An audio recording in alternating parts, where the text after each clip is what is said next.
Muy buenas, compañero. ¿Qué pasaría si todos los hombres supieran seducción y red pill? Verás, después de más de 4 años mentorizando a más de medio millar de hombres y ayudándoles a tener más y mejores relaciones con las mujeres, hay algunas preguntas que me llegan que se repiten. Y la pregunta de ¿qué pasaría si todos los hombres supieran red pill y seducción? ¿Se volvería imposible ligar? Es una de las preguntas que también se me ha repetido bastante. Sin embargo, hace una semana un oyente del podcast me hizo llegar esta misma pregunta pero de una forma más desarrollada, diciéndome lo siguiente en respuesta al episodio de podcast número 74, y te leo textualmente lo que me dijo. Me decía: difiero en un punto.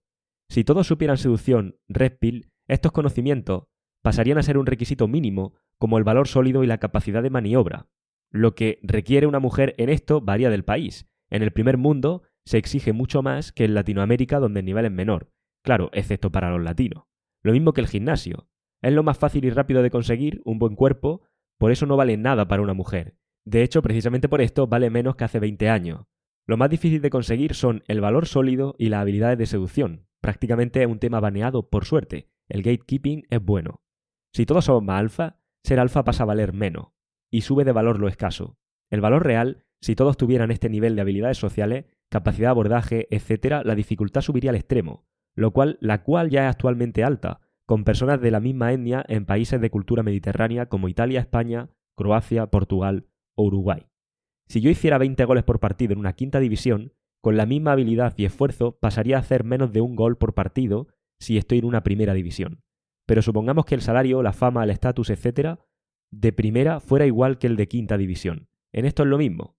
Hace 30 años nuestros padres, siendo betas, mediocres, tenían al alcance todo tipo de chicas sin dificultad, incluso llegando a tener un matrimonio e hijos con una mujer muy por arriba de ello. Hoy el mismo tipo de persona es un incel. La masificación de información es mala, sube la dificultad. Las redes sociales son esto, transparencia en la transparencia de información del valor de mercado sexual. Tenemos un problema de acumulación de valor sexual masculino, y como dice en varios vídeos, el de las mujeres tiene obsolescencia temprana. En otra época, estos hombres de valor salían del mercado casándose a edad temprana y dejaban de competir, uniéndose en la mayor parte de casos con alguien de edad similar, dejando de competir también. Hoy no salen nunca del mercado, y son cada vez más y mejores los competidores. Además, no están dispuestos a irse. Se acumulan generaciones y generaciones de hombres que acumulan valor sólido, social, físico, capacidad de maniobra y compiten por el mismo número limitado de hembras de 20-24 años. Esto nos lleva a que la proporción de hombres compitiendo es cada vez mayor por cada año que pasa, y es mayor que la de las mujeres, que la proporción de mujeres de alto valor. Es decir, el valor sexual de mercado de una mujer de esa edad cada año que pasa es mayor y el precio a pagar va a seguir subiendo. La solución que veo es competir en mercados débiles donde uno tenga mayor valor que el 99% de los hombres, por ejemplo, en Latinoamérica. Bien, este es el comentario que me dejó el compañero o el oyente del podcast, así que en el episodio de hoy vamos a responder punto por punto al compañero lo que nos comentaba, y para ello vamos a hablar de 3 temas principales. Primero vamos a ver si el valor sólido o el valor de mercado sexual masculino realmente cada vez vale menos porque el listón está cada vez más alto, y si realmente tenemos un problema de acumulación de valor masculino. Después hablaremos sobre si realmente es difícil ligar hoy en día con personas de la misma etnia en países de cultura mediterránea, como decía este oyente, y sobre todo responderemos a la pregunta de por qué ligaban nuestros padres aun siendo betas. Y por último responderemos a la pregunta de qué pasaría en el hipotético caso de que todos supieran red pill y seducción. Así que este es el menú que te traigo para hoy y con todo esto encima de la mesa empezamos.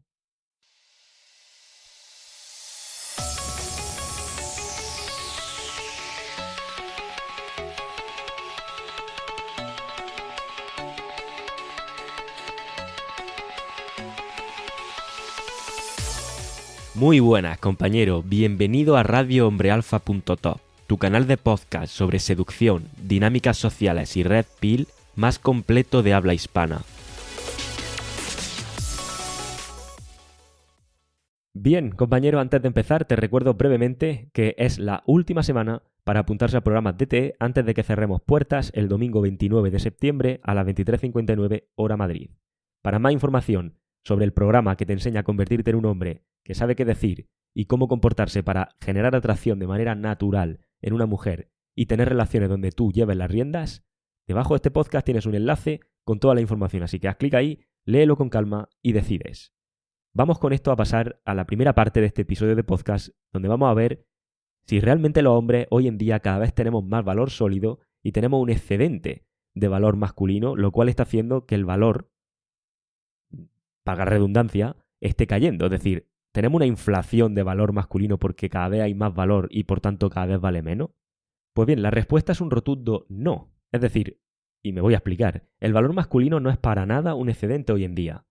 Dicho de otra manera, la mayoría de los tíos hoy en día no tienen un gran valor sólido. Y es curioso lo que le está pasando a este compañero que me dejaba este comentario, porque cuando consumimos mucha información sobre un tema, acabamos sesgándonos por esa información y pensando que todo el mundo está en el mismo punto. Es decir, si consumes mucha información sobre Red Pill, los algoritmos te llevan a más contenido de ese tipo y acabas pensando que todo el mundo está hablando de este tema. Si consumes mucha información sobre desarrollo personal, acabas llegando a más gente dentro del mundillo del desarrollo personal y piensas que todo el mundo es un hombre de alto valor que se levanta a las 5 de la mañana y se da una ducha de agua fría. Y así con todo. Pero la realidad es que cuando, en vez de tomar las conclusiones en base a lo que los algoritmos nos están poniendo por ahí, lo piensas de manera más objetiva, la realidad es que mucha gente no sabe de esto. Especialmente cuando tenemos en cuenta que el nicho de la Red Pill, de hecho el nicho de la manosfera en general, es bastante pequeño en comparación con otros sectores mayores. Pero vamos a hablar del nicho de la Red Pill. Y solo por ponerlo con datos numéricos. Por ejemplo, según informes del sector de los videojuegos, por compararlo con algún otro sector, este sector, el de los videojuegos, acumula más de 3,3 mil millones de jugadores a nivel mundial, de los cuales solo en Estados Unidos habrían 244 millones de personas que están dentro del sector de los videojuegos. Además, si por ejemplo hablamos de fútbol, que es uno de los deportes más populares del mundo, se estima que más de 4.000 millones de personas son aficionados al fútbol a nivel global, lo cual representa más de la mitad de la población mundial. Es decir, eventos como la Copa Mundial de la FIFA pueden llegar a tener audiencia de 3.000 millones de espectadores. O sea, una locura. Pero podemos irnos a otros sectores que quizá tienen menos repercusión, pero aún así son bastante grandes. Por ejemplo, según otros reportes, el propio sector de la meditación y del mindfulness es algo que ha crecido exponencialmente en los últimos años y se estima que aproximadamente 200 millones de personas en todo el mundo practican la meditación regularmente. Y si nos vamos a sectores, y ya con esto vamos a terminar de flipar, como el streaming, es decir, Netflix, HBO, YouTube, etc., solamente Netflix tiene más de 238 millones de suscriptores y YouTube tiene más de 2.000 millones de usuarios activos cada mes. Si ahora, después de haber dicho todos estos datos, nos vamos al nicho de la Red Pill, nos vamos a dar cuenta de lo realmente nicho que es. De hecho, sería un micronicho. Porque si solamente nos basamos en plataformas, en Reddit, por ejemplo, combinando los suscriptores de todas las comunidades relacionadas con la Red Pill, llegaríamos a un alcance de entre 500.000 y 1 millón. En YouTube, donde recordemos que hay más de 2.000 millones de usuarios activos cada mes, el sector de la Red Pill estaría en un rango de unos pocos millones, sumando audiencias de canales que hablan de esta temática. Podríamos estimar que el nicho de la Red Pill puede tener entre 1 y 3 millones de personas en todo el mundo que hayan sido expuestas de manera regular a este contenido o que sean seguidores activos. Incluso si tiramos por lo alto, porque a mí realmente entre 1 y 3 millones de personas en todo el mundo me parece poco, vamos a suponer que multiplicamos por 10 esta aproximación y tendríamos entre 10 y 30 millones de personas, lo cual no representa ni un cuarto de las personas que practican la meditación de forma regular, lo cual también es un nicho pequeño. Y si comparamos con que YouTube tiene una audiencia de 2.000 millones de usuarios activos mensuales, suponiendo 30 millones de usuarios activos en la Red Pill, no supone ni un 1,5% del total. Es decir, la inmensa mayoría de personas no está dentro del ecosistema, por llamarlo de alguna manera, de la Red Pill ni de corrientes similares, especialmente cuando los comparamos con otros sectores populares. Y aquí estamos hablando solo de personas que puedan estar expuestas de manera regular o que sean activas en el sector. Ya ni hablemos de aquellos que, además de estar expuestos al contenido, realmente utilicen ese contenido y hagan algo con él, es decir, tomen acción de alguna manera. De hecho, tenemos más datos sobre el tema de la acumulación de valor que tiene mucho que ver con el poner en práctica. El compañero comenta que tenemos realmente un problema de acumulación de valor masculino.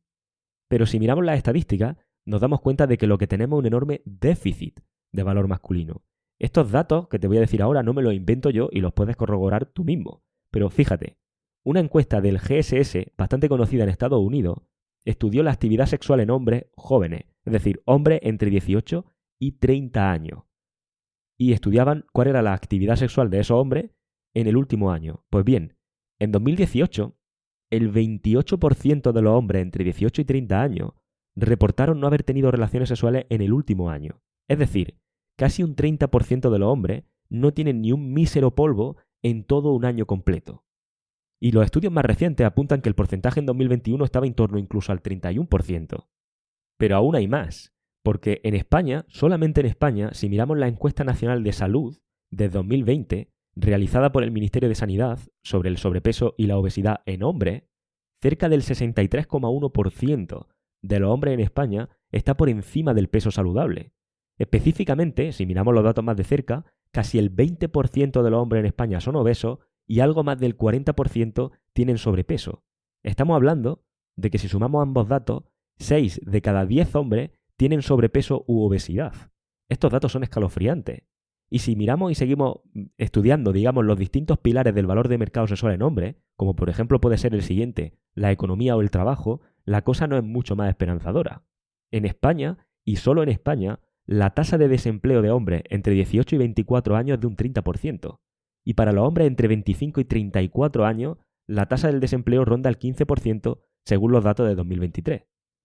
Pero ya no solamente hablamos de desempleo, sino que, vale, los que trabajan, ¿en qué condiciones y con qué salarios trabajan? Porque según la EPA de 2023 se estimaba que alrededor del 50% de los jóvenes entre 18 y 34 años están empleados bajo contratos temporales sin ningún tipo de seguridad a largo plazo. Y si miramos los salarios específicamente, la cosa es aún peor, porque 1 de cada 3 jóvenes de menos de 30 años, un pelín más del 30% de hecho, tienen salarios por debajo de 1.100 euros al mes. Y esto se considera un salario precario. ¿Por qué? Porque está por debajo del 60% del salario mediano o del umbral de pobreza salarial. En España se considera el salario medio, en 2022 según los datos del INE, entre 1.700 y 1.800 euros al mes. Por tanto, un salario por debajo de los 1.100 euros sería un salario precario. Y hay otras fundaciones alternativas y otros estudios sobre precariedad juvenil que indican que en 2022 entre el 30 y 35% de los jóvenes de entre 18 y 34 años en España tienen trabajos mal remunerados con salarios considerados precarios. Y si hablamos de emancipación juvenil, que estaría de la mano con el tema anterior en España, flipas. Según los datos del Eurostat, alrededor del 43% de los hombres entre 25 y 34 años todavía vive con sus padres. Evidentemente no podría ser de otra manera considerando la precariedad laboral. Y por terminar de rematar, según una encuesta global sobre finanzas del ING, en 2021, el 58% de los jóvenes en Europa reporta tener poco ahorro o ninguno. O sea, es decir, más de la mitad de los hombres están gordos u obesos. Poco más de un tercio reporta no haber tenido ningún tipo de relación sexual en el último año entero. Y algo más de un tercio de los jóvenes tienen trabajos mal remunerados con salarios precarios que si hacen los cálculos a durísimas penas llegan a fin de mes, suponiendo un gasto mínimo. Más del 40% de los hombres entre 25 y 34 años vive todavía con sus padres y más de la mitad de los hombres jóvenes reporta tener poco o ningún tipo de ahorro. Si esto es tener un excedente de valor sólido en los hombres, que baje Dios y lo vea. Porque claro, un 30% reporta no tener ninguna relación sexual en un año entero, lo cual es una locura. Pero si suma a aquellos que pillan algo de rebote, pero están insatisfechos con la cantidad o la calidad de relaciones que tienen con las mujeres, el porcentaje probablemente se eleva a las nubes. Es decir, la masculinidad está completamente en crisis. Cada vez hay más hombres que no son capaces de proveerse ni a sí mismos. De hecho, no solamente no entran en relaciones siendo capaces de proveer a su familia, sino que entran en relaciones para, junto con el sueldo de la chica, poder llegar a fin de mes y poder emanciparse. Imagínate el plan. Entonces, el valor de mercado nunca ha estado tan bajo en la historia para los hombres, especialmente si los comparas con la generación de nuestros padres o abuelos, cuya capacidad de proveer era infinitamente mayor. Hablamos de que la mayoría, con menos de 25 años, estaban emancipados y con algún hijo en camino, aun siendo ellos los que aportaran el mayor porcentaje de sueldo en casa. O sea, literalmente, no ha habido una época más fácil en la historia para poder triunfar, especialmente cuando tienes en cuenta también que otra época había masacres mundiales, problemas de salud graves que con los avances de la sociedad moderna no existen o están controlados. Es decir, vivimos en la época de mayor comodidad de la historia y con mayores oportunidades de la historia y aún encima con menor competencia directa de la historia. Si haces las cuentas, el valor sólido de los hombres, de la mayoría de los hombres, es nulo. O sea, completamente nulo. Lo cual me lleva al segundo punto. Entonces, ¿por qué es tan difícil hoy en día ligar? ¿Por qué ligaban nuestros padres mucho más fácil siendo betas? Pues bien, Sumado a lo anterior, que ya ha quedado claro que no solamente no existe un excedente de valor en los hombres, sino que estamos en una crisis de masculinidad nunca antes vista. Pero tenemos otro tema que tocar aquí y es lo siguiente. Al escaso, no excedente, al escaso valor masculino de media, tenemos que sumar un factor importante y es el exceso de valor percibido de las mujeres. Es decir, como hemos hablado en otros podcasts, debido a las redes sociales y a que el mercado sexual ha pasado de ser localizado a globalizado, cada vez más mujeres están expuestas a más hombres que la idealizan y les bailan el agua, lo cual lleva a las mujeres a sobreestimar su valor en el mercado y, evidentemente por hipergamia, exigir estándares cada vez más altos. Dicho esto y punto y aparte, una cosa es que te veas, y por eso estoy tan, entre comillas, en contra de ciertas corrientes de la Red Pill, que más que ayudar a hombres, los confunden. Una cosa es que veas un vídeo donde salen 4 tías de Only diciendo que ganan 30.000 euros al mes y que quieren un tío de 2 metros que esté petado y que sea millonario, y otra cosa muy diferente es lo que luego ves en la calle. Cuando tú sales a la calle, o de noche, por ejemplo, realmente te encuentras chicas normales que sí, son exigentes, claro, pero no son más exigentes de lo que lo sería un hombre realmente de alto valor.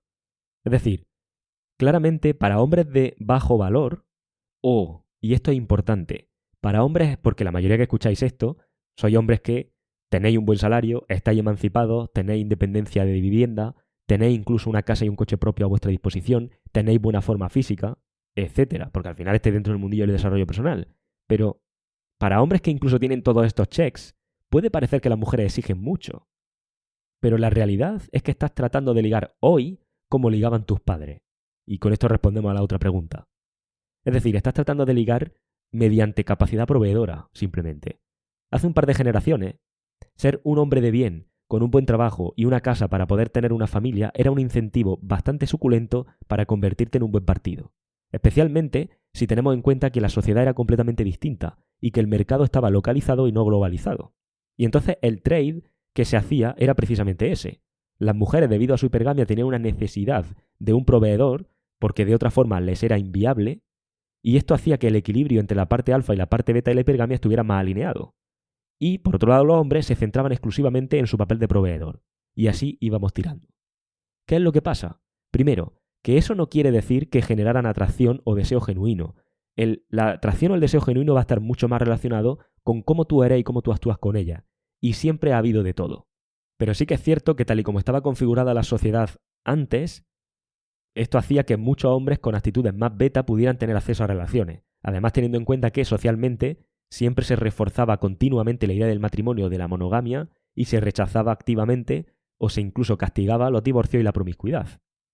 Segundo, hoy en día las mujeres tienen gran parte de su parte beta de la hipergamia cubierta, o bien por ellas mismas o bien por un Estado que en muchos países hace de padre de familia, lo cual genera que la única variable que queda menos cubierta de la hipergamia sea la parte alfa.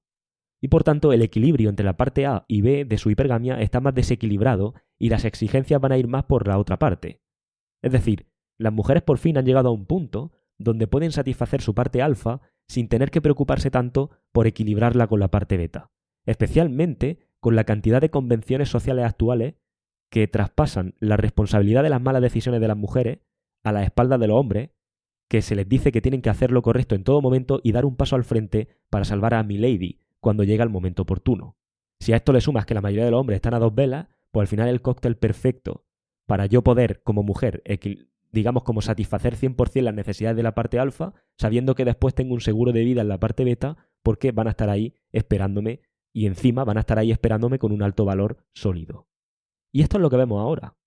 Has crecido en un mundo donde ser un hombre proveedor era más que suficiente para tener una familia, y la parte alfa, pues bueno, era importante, pero podía considerarse un poco más secundaria. Aunque también te digo una cosa, las actitudes de los hombres de hace 2 generaciones no eran tan beta como estamos pensando en absoluto. O sea, muchos de los hombres de hace 2, 3 generaciones antes eran mucho más duros que los de ahora, evidentemente. Pero la cosa es que te han enseñado a jugar el juego con unas reglas que ya han caducado desde hace bastante años. Es decir, estás jugando el juego que jugaban tus padres para conseguir atraer a las mujeres, pero el mundo ha cambiado. Y ahora comprobamos una verdad que siempre estuvo ahí. Eso no genera atracción real. Es decir, tú siendo un hombre de alto valor recién salido de tu 8º periodo de modo monje, sales de fiesta y no te comes un colín. Y encima te vuelves a casa con el rabo entre las piernas, nunca mejor dicho, y con el ego por las nubes, porque te piensas que estás por encima de las mujeres porque tú te lo has trabajado más. Y no te das cuenta de, primero, eso de que tú como hombre te lo tengas que trabajar más no es algo que se tenga en cuenta porque se presume de base. Es decir, se presupone que es así. Es como pretender recibir punto extra por tener pene. Si eres hombre tienes pene, punto, no te vamos a dar punto extra por eso. Pues aquí es lo mismo, si eres hombre tienes que currar, punto. No hay punto extra, es como lo que se supone que va a ocurrir. Eso para empezar. Segundo, no estás entendiendo que el valor de la mujer en el mercado sexual viene de otras vías. Y por tanto no tiene sentido que tú salgas de tu 10º periodo de modo monje y que tengas un trabajo no sé qué y que hayas conseguido ser un hombre de, entre comillas, alto valor y luego te vayas a tu casa con el ego súper alto porque dices que hay que ver cómo son las tías, que tú estás muy por encima de ellas. Es como, tío, una cosa es como tú puntúas tu valor de mercado en el mercado, valga la redundancia, y otra cosa es cómo lo puntúan ellas. Y tercero, a nadie le importa una mierda tu plaza de las oposiciones. A nadie le importa una mierda tu emprendimiento que te sitúa en un hombre que gana más de 6 cifras al año. A nadie le importa una mierda tu casa o que estés metido en el negocio inmobiliario porque hayas comprado un par de pisos y los estés alquilando. Y muchísimo menos a nadie le importa una mierda que tengas un Mercedes o un BMW. Especialmente si cuando te pones a hablar con una mujer pese a tener todo esto, eres más aburrido que cambiar una funda nórdica y solo sabes hablar de temas lógicos o de desarrollo personal que les corta el rollo a cualquiera, no sabes qué decir y te quedas más bloqueado que una ardilla cuando le echas las largas en plena carretera, ni sabes cómo generar atracción ni cómo funciona la naturaleza femenina, porque las reglas que te han enseñado era que si te hacía un hombre de bien, la mujer iba a llegar, claro, hace 50 años. Pero ahora eso no funciona así. Y te piensas que para atraer a una mujer o le gusta o no le gusta. Y no te das cuenta de que con esa actitud siempre te toca, casualmente, la que no le gusta. Y de gestionar una relación ni hablemos. Entonces, como te encuentran muchos hombres que han jugado el juego con esas reglas de convertirse en un hombre de bien y demás, y pretenden con eso generar atracción, y está más que demostrado que eso no solamente no genera atracción, sino que encima te va a llevar una frustración de la hostia. Porque tú sales por ahí, súper erguido, pensando que eres un hombre de alto valor porque te das baños de agua fría con hielo, y a las mujeres eso le importa 3 pepinos. Y al final luego te das cuenta de que lo que realmente importa es cuando estás delante de ella sea un tío que realmente sepa cómo generar atracción, cómo escalar y cómo hablar con ella sin parecer que no saben ni qué decir o teniendo conversaciones que son más aburridas que la leche. Y luego te das cuenta, como cuando hablábamos en el episodio 234, que cuando sales por ahí, por ejemplo el episodio 234 comentaba justo después de haber estado saliendo durante una semana de un bootcamp, con 5 o 6 o 7 alumnos por ahí a ligar. Y te das cuenta de que realmente cuando tienes unas habilidades para ligar real, aunque sean básicas, las chicas están encantadas de hablar contigo y puedes generar relaciones sólidas sin ningún tipo de problema. Es decir, ¿es difícil ligar hoy en día? Pues hombre, si no tienes ni idea de cómo funciona la naturaleza femenina y vives jugando el juego que jugaban tus padres o tus abuelos para pretender conseguir atracción, no solo es que sea difícil, te diría que es imposible. O sea, es decir, con suerte encontrarás una chica de bajo valor de mercado con más mochilas emocionales que un hippie y con algún que otro hijo que quiera quedarse contigo porque eres muy mono y eres muy bueno con ella. Pero en el resto de los casos lo tienes bastante jodido. ¿Y cuál es la solución? Irte a Perú, porque allá es mucho más fácil. Pues bueno, no te pienses que has descubierto América con esto. El otro día lo hablábamos justamente en una de las sesiones de mi club privado. ¿Sabes cuántos hombres conozco y conocían los alumnos que estaban en la sesión del club? Incluso de la época de mis padres, que ya tienen una edad. ¿Sabes cuántos hombres conozco que por motivos de trabajo o X iban a países latinos y conocían a una mujer mucho más jóvenes que ellos? Pillaban una monitis de la leche, se la traían a España para vacilar con sus colegas de mira qué ligón soy, para luego darse cuenta de que estas mujeres solo los querían por el interés y a los pocos años la chica lo mandaba a tomar por culo y se quedaba a la mitad? ¿Sabes cuántos casos de esos conocemos? De alguien que se pensaba que era mucho más listo y iba a hackear la hipergamia porque decía, no, mira, me voy a ir a Perú o a lo que sea, a un país latino de X, y me traigo una chica 15 años más joven que yo, que está buenísima y que me trata como un rey. Y es como no tienen ni puta idea de cómo funciona la naturaleza femenina, te la están pegando pero con queso. Y luego vuelves y te mandan a tomar por saco y es como el plan es horrible. O sea, si tu plan para ligar es tener que irte a otro país, cuando las estadísticas y los datos en España muestran que más de la mitad son unos gordos, que más de un tercio viven con salarios precarios o en casa de sus padres, y que más de un tercio de los hombres jóvenes no tiene una relación con una mujer desde hace más de 365 días, si tu plan es tener que salir de un entorno como este porque si no, no puedes ligar, pues tío, no sé, míratelo. Especialmente cuando a poquito que mejores tus habilidades sociales con las mujeres, los resultados aquí, en China y en Honolulu van a ser infinitamente mejores. Lo único que se evidencia hoy en día es, primero, mucha más diferencia entre clases, es decir, te das cuenta de que o te encuentras hombres muy en la mierda a nivel de valor sólido, o te encuentras hombres que son mega millonarios. No hay término medio, cada vez el término medio es más difícil de encontrar. Y por otro lado, lo que se evidencia es que solamente un porcentaje pequeño de los hombres son los que están partiendo el bacalao. Punto. Entonces tú tienes que decidir de qué lado quieres estar o decidir cuál es la excusa que te vas a contar para sentirte bien contigo mismo, pese a que no haces nada para cambiar tu situación.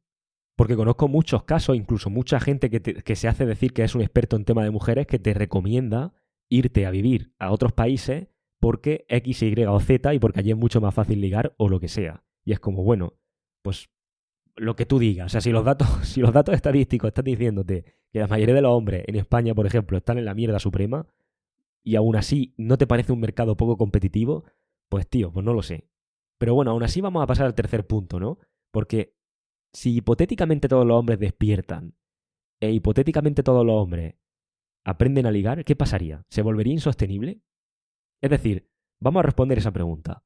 Aun con todos los datos demostrando que ese final está lejos, vamos a responder la pregunta. Pero me vas a permitir que responda la pregunta con otra pregunta.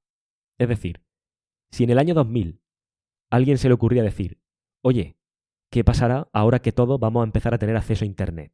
Esto se va a ir de madre. Un poder tan grande como el acceso a Internet para toda la población, hostia, esto se va a volver imposible.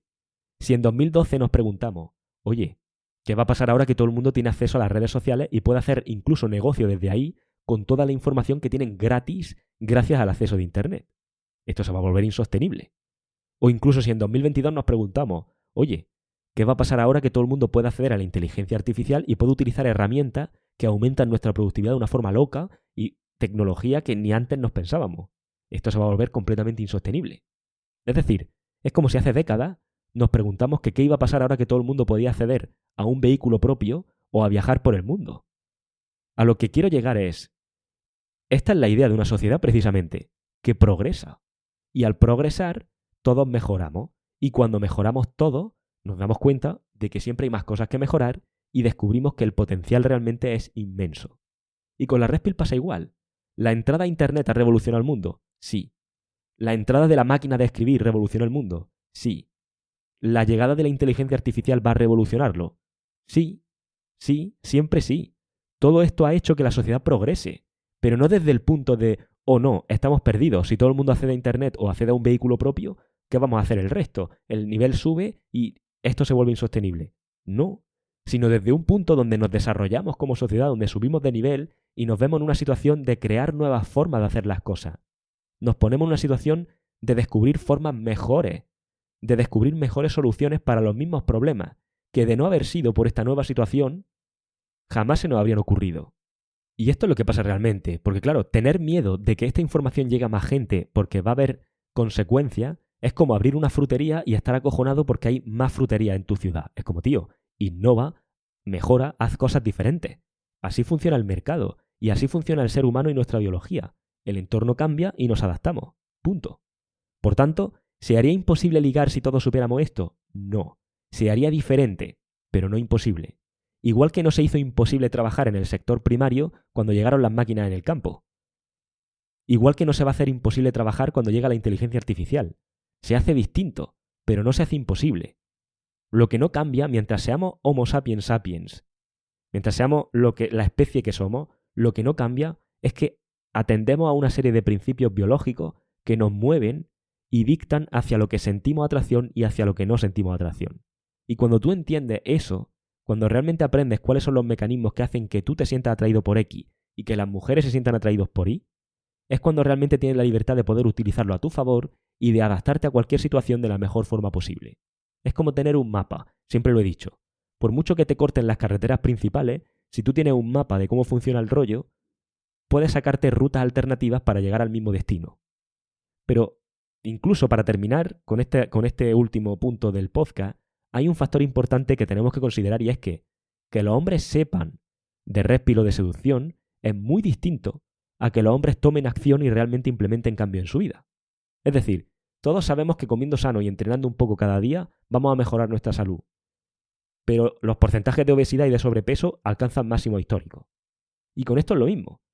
¿Sabes cuántos hombres me llegan al email diciéndome, Dani, llevo 3 años escuchándote todos los podcasts y creo que cuando le dé una vuelta más estaré preparado para tomar acción y a lo mejor entrar en una mentoría. Y es como, tío, la gente se tira años dando vueltas en círculo, autocompadeciéndose de que entienden a las mujeres o sintiéndose bien por pensar que entienden a las mujeres cuando los resultados en su vida dicen algo completamente distinto.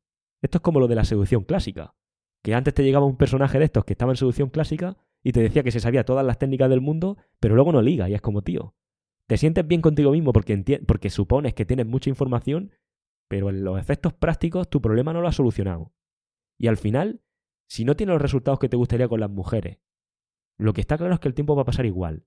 Y hay 3 preguntas importantes que podríamos hacernos. La primera, ¿cuánto tiempo lleva así?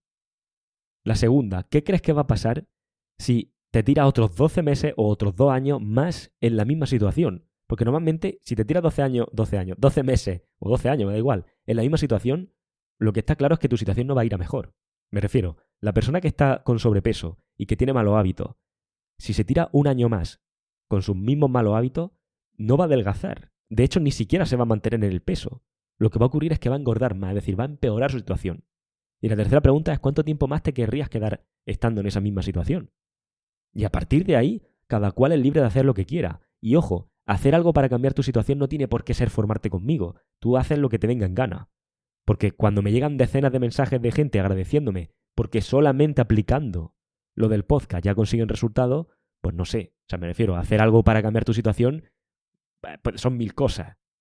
Por tanto, yo creo que con esto queda bastante claro de qué pasaría en el hipotético caso de que todos mejoráramos y tuviéramos las mejores habilidades de seducción. Habría maneras diferentes de hacer las cosas, igual que, pues como sociedad todos hemos progresado. No podemos cancelar el progreso porque tengamos miedo de que entonces todo el mundo tendrá un buen nivel. Llevamos teniendo como seres humanos un mejor nivel durante décadas, de hecho por eso hemos progresado. Y eso no hace que de repente todo se vuelva insostenible, al revés, hace que se creen nuevas formas de hacer las cosas y se mejore y se sea más eficiente. Y bueno, sobre todo, teniendo en cuenta de que esto es un hipotetiquísimo caso de que va a ocurrir, porque la realidad y mi conclusión es la misma.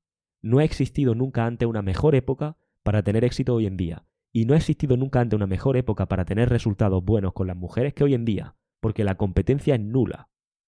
Así que bueno, espero que este episodio de podcast te haya aportado valor, te haya dado una visión un poco diferente de lo que probablemente te cuentan por ahí, y te recuerdo que justamente esta es la última semana para entrar o para apuntarte al programa DTE antes de que cerremos puertas el domingo 29 de septiembre a las 23:59 hora Madrid. Así que para más información sobre ese programa, debajo tiene un enlace, clic ahí, lee la página con calma y decide. Un fuerte abrazo y te veo en la próxima.